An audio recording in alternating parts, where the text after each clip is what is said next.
Hi, Sheldon Dingwall here. Welcome to the first video in our setup series, and this is going to focus on tuning.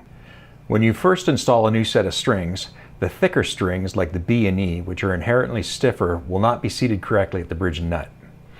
This will mess up your tone, your action, and your intonation. See how the B string has a slight arc as it passes over the bridge?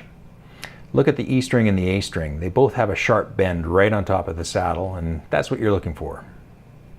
So to fix this, just find something small and flat to use as a bending tool. Hold it on top of the string, right over top of the bridge, and then press lightly on the string behind the bridge. Repeat the same thing at the nut, and then also on your E and A strings if they need it as well.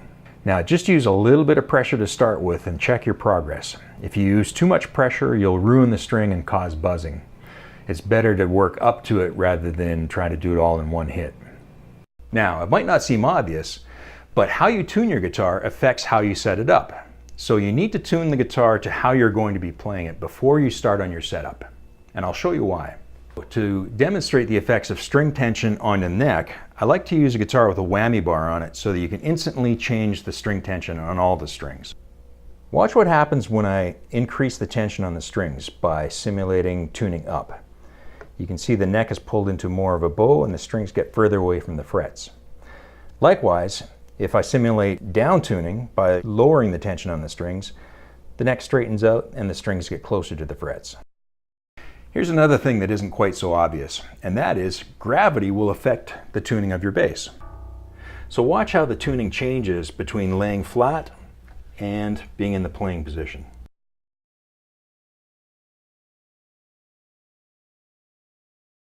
It's subtle, but it makes a difference.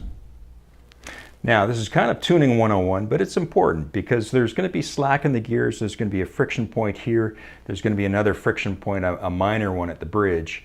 So it's important that you tune from a lower note up to pitch. If you overshoot it, just go back down to a lower note and tune it back up to pitch until you get it right. Doing this will pull all the slack out of the strings and gears and result in more stable tuning. Now that we're all tuned up, let's head to the next video where we'll talk about the truss rod.